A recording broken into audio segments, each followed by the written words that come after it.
안녕하세요. 제 말을 동네 개 짖는 소리만큼도 신경 쓰지 않으시는 어머님과 그런 어머님을 싸고드는 남편과 이혼했습니다. 지금도 그때를 생각하면 가슴이 쿵쿵 뛸 정도로 스트레스를 많이 받았어요. 이렇게 사연을 쓰는 것도 어디다 털어놓지 않으면 화병이라도 걸릴까 싶어서고요. 남편과 저는 직장에서 처음 알게 되었습니다. 저보다 2년 늦게 입사한 남편은 옆에서 보기에 일에 있어서 의욕도 넘치고 주변 사람들과 대인관계도 좋은 신입이었지요. 하지만 제가 느낀 건 딱 거기까지였고 이후로는 남편에게 큰 관심을 두지 않았네요.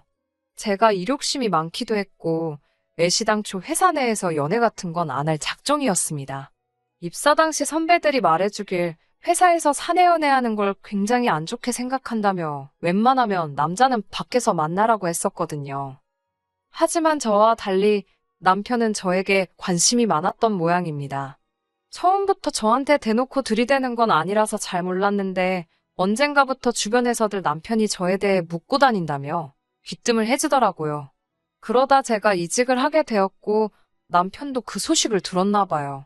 제가 마지막으로 출근을 했던 그날 옮기게 된 회사는 어디냐, 왜 이직하는 거냐 시시콜콜한 것들을 묻더니 이제 회사를 떠나는 거니까 우리 데이트해도 되지 않냐고 단도직입적으로 묻더라고요.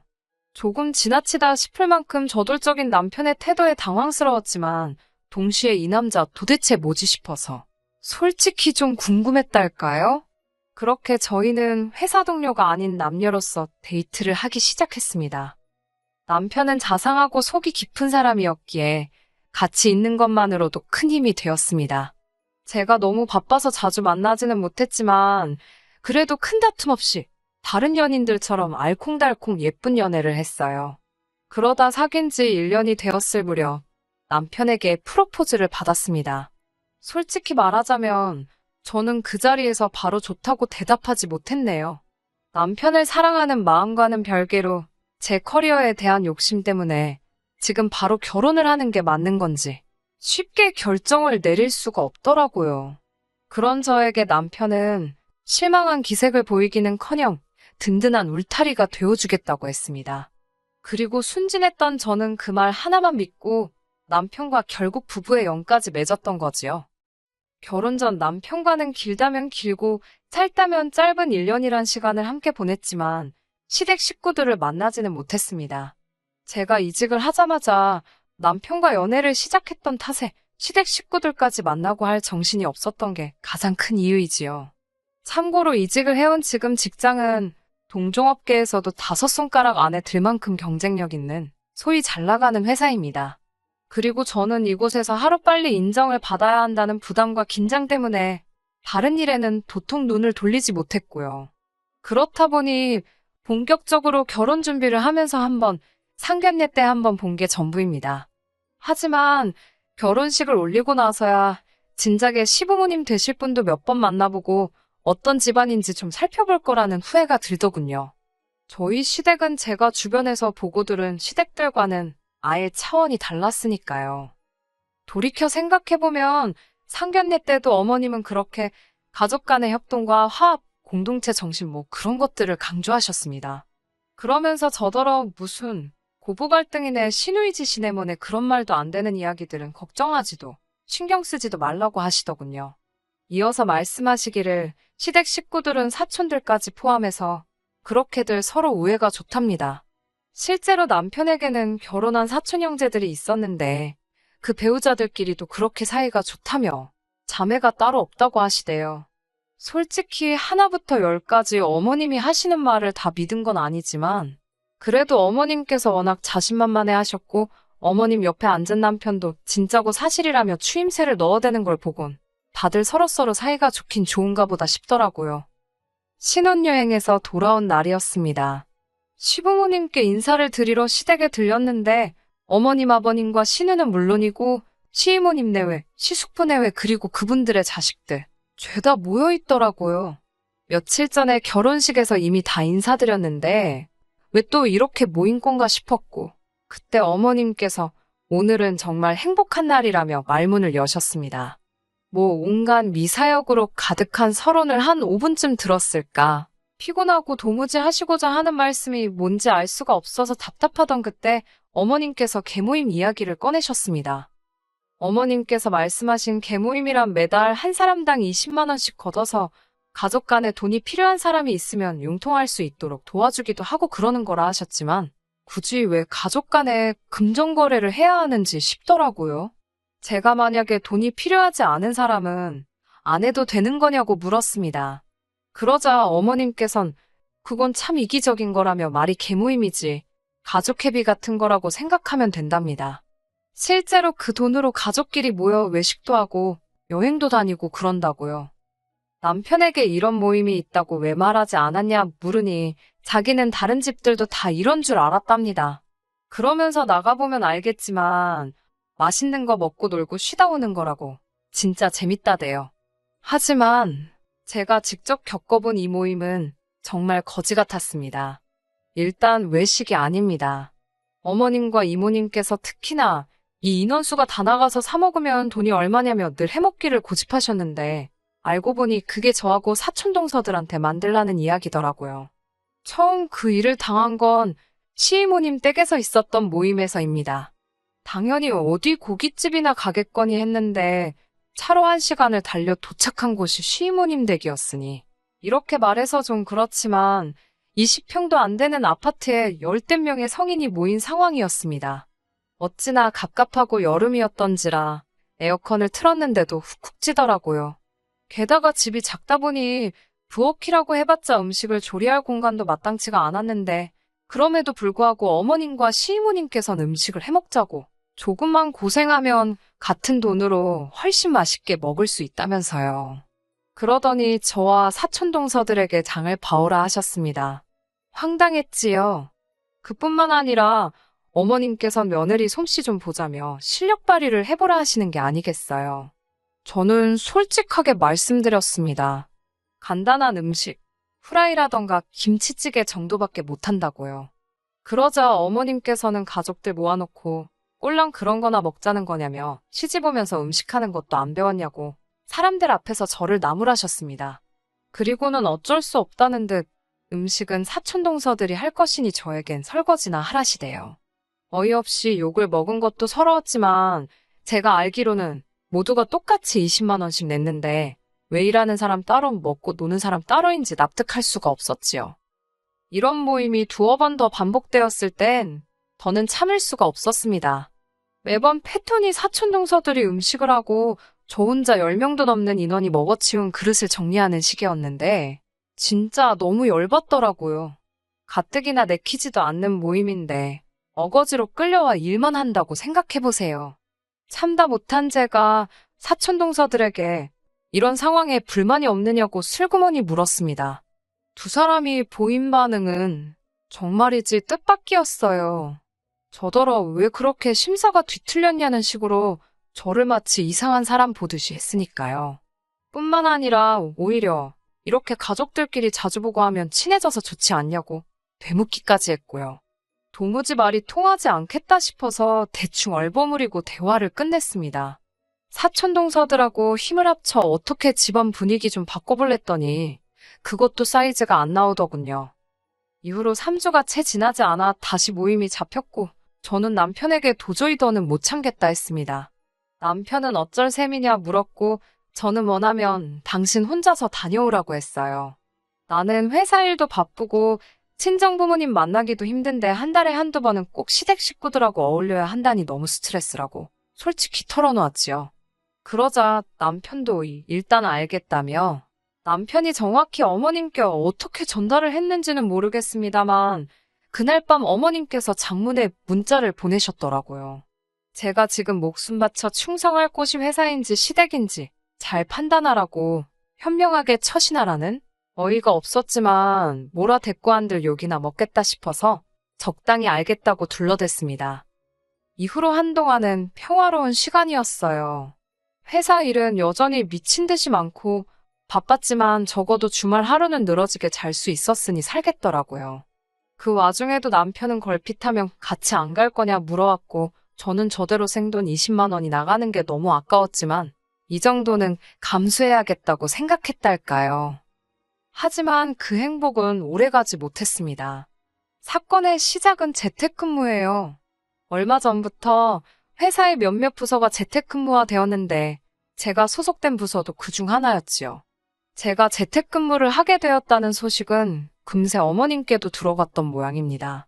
어머님께서 전에 없이 들뜬 목소리로 연락을 해오셨는데 연신 잘 됐다고 그러시더라고요. 그리고 어머님이 그토록 좋아하셨던 이유를 알게 되기까지는 오랜 시간이 걸리지 않았습니다.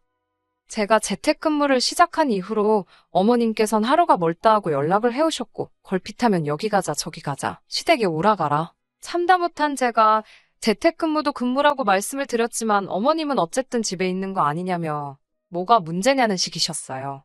혹시 어머님께서 재택근무가 뭔지 모르시나 싶어서 저는 재택근무가 뭐고 어떻게 돌아가는 건지 조근조근 설명을 해드렸습니다만 어머님께선 그런 어려운 소리 당신은 못 알아듣겠답니다. 컴퓨터만 켜놓으면 쥐들이 어떻게 아냐고 우기시는데 더는 어떻게 설명해야 할지도 모르겠어서 집 밖으로 나가면 회사에서 돈을 안 준다고 그냥 그렇게 말씀드렸습니다. 그러자 어머님께서는 오기 싫다는 소리를 아주 어렵게도 한다면서 잘 알겠다고 저더러 핑계도 좋다고 빈정거리셨지요.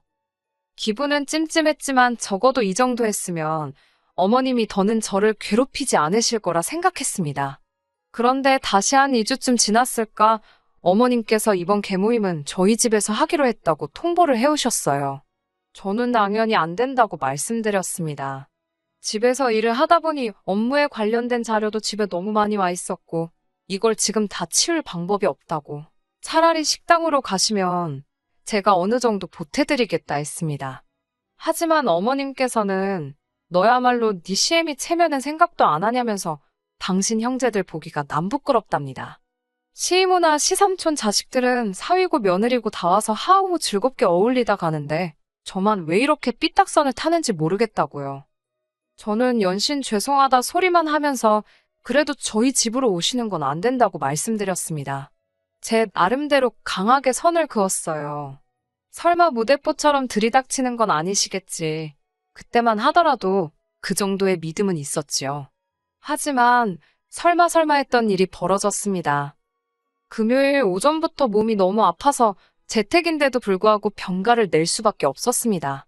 남편은 출장 중이었기 때문에 새벽에는 혼자 간신히 운전해서 응급실까지 다녀왔고요.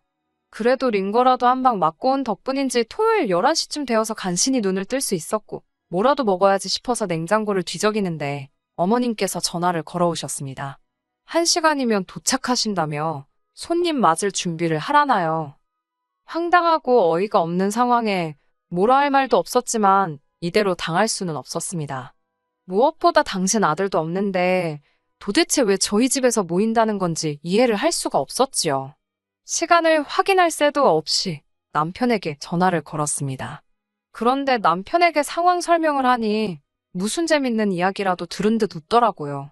제가 장난하지 말고 빨리 어머님께 전화드려서 돌아가시라고 하라고. 지금 1시간 내로 수습할 수가 없다. 집도 너무 지저분하고 나 오늘 정말 아프고 피곤해서 음식 못한다고.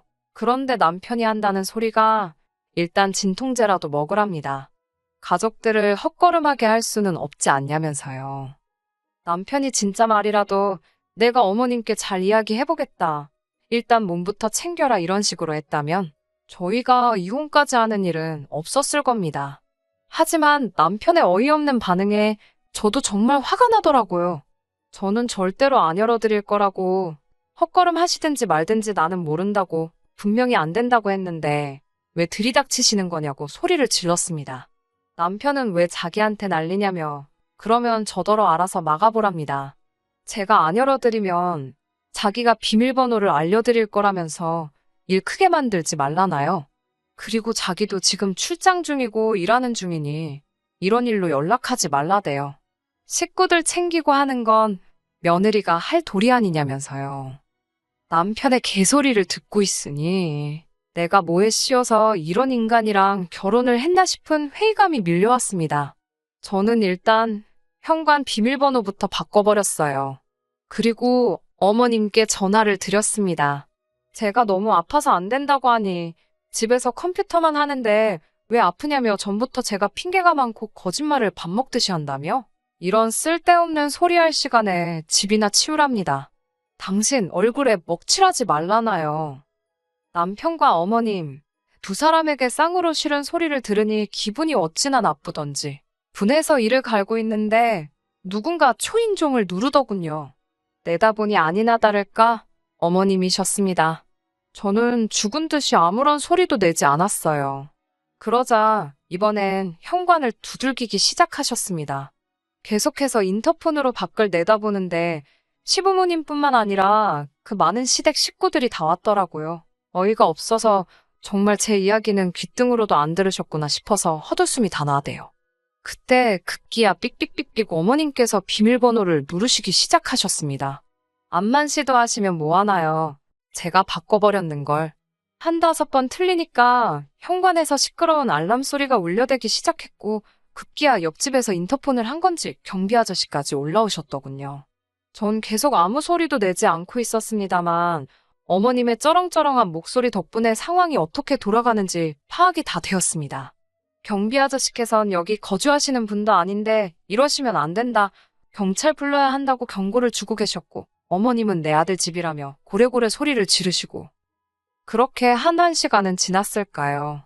실랑이 끝에 다들 포기하고 돌아가는 것 같았습니다. 그때 어머님께서 또다시 전화를 걸어오셨고 이번엔 받았지요. 어머님께서 다짜고짜 저더러 지금 이게 뭐하는 짓이냐며 욕을 하시길래 전 지금 집에 없다. 제가 분명히 오지 마시라 하지 않았냐고 받아쳤네요. 그러자 세상천지 저 같은 며느리가 어디 있냐며 저더러 패급 며느리랍니다. 공짜로 줘도 안 데려다 쓸 며느리라나. 그러면서 제가 당신 얼굴에 똥칠하고 식구들 시간 낭비하게 한 괘심죄라며 이번 회비로 100만 원을 내라시대요. 어이가 없어서 저는 어머님께 경찰 안 부른 걸 다행인 줄 아시라고 쏘아붙였습니다. 그리고 이튿날 출장에서 돌아온 남편은 이게 다 무슨 난리냐며 저에게 전후사정은 묻지도 않고 밑도 끝도 없이 제 탓을 하기 시작했어요. 어머님이 아기가 있어서 그러신 것도 아니고 이제 제가 한 가족이 된 만큼 다른 식구들하고 친해졌으면 하는 마음에 그러시는 건데 그거 하나 못 맞춰드려서 이 소동을 일으키냐고요. 그런 남편에게 제가 친해지긴 뭘 친해지냐고 나는 가서 밥도 먹는 둥 마는 둥에 설거지만 하고 온다고 평일 내내 일하느라 힘들어 죽겠는데 그거 하루 쉬는 것도 시댁 식구들하고 불편하게 고생스럽게 보내는데 뭐가 친해지는 거냐고 소리를 질렀어요. 그러자 남편이 재수씨들은 아무 불만도 없다던데 거긴 맨날 생글생글인데 저만 왜 이러냐입니다. 회사에선 그렇게 묵묵히 맡은 일 잘하고 그래서 좋게 봤던 건데 왜 이렇게 불만이 많냐고 자기가 속았다나요? 그러면서도 이 개모임에 아무나 들어오는 거 아니라고 우리 가족이라는 걸 인정해주는 거라면서 영광스럽다 생각하면 안 되겠냐입니다. 영광 같은 소리 안에 저도 모르게 그런 말이 절로 나왔습니다. 남편도 그 소리를 들었는지 저더러 지금 뭐라 한 거냐면서 개모임에 있기 싫으냐입니다. 전 싫다고, 너무 싫다고 제발 좀 빼달라고 했어요. 돈도 내기 싫다고, 돈 내고 일하고 내가 약 먹었냐고. 저도 화가 나니까 악을 쓰며 말하게 되더라고요. 남편이 한참 듣고 있더니 그럼 이혼하자입니다. 자기는 제가 이렇게 불만이 많고 가족 간의 불화를 야기하는 걸 가만히 보고 있을 수는 없다나요. 저도 에라 모르겠다 싶어서 그러자 했어요. 막말로 애가 딸린 것도 아니고 저도 손해볼 것 없었는걸요? 그렇게 남편과 완전히 갈라서게 되었습니다. 막상 결정을 내리고 나니까 그 다음부터는 그냥 시간이 걸려서 그렇지 어려울 건 없더라고요. 짜증나고 성가신 과정이 있긴 했지만 어거지로 뜯겼던 그놈의 갯돈도 받아냈어요. 어이없던 건 이혼하고 나서 동서들한테 연락을 받았는데요. 한다는 소리가 좋겠다며 부럽답니다. 못하면 니들도 들이받으라고 한 소리 해줄까 하다가 냅뒀습니다. 지 팔자 지가 알아서 하는 거지요 뭐. 저도 앞으로는 다시는 팔자가 꼬이지 않도록 정신 바짝 차리고 살아야겠어요. 끝까지 들어주셔서 감사합니다. 오늘의 사연은 여기까지입니다. 구독과 좋아요, 알람 설정 부탁드리고 더 좋은 사연으로 다시 찾아뵙겠습니다. 감사합니다.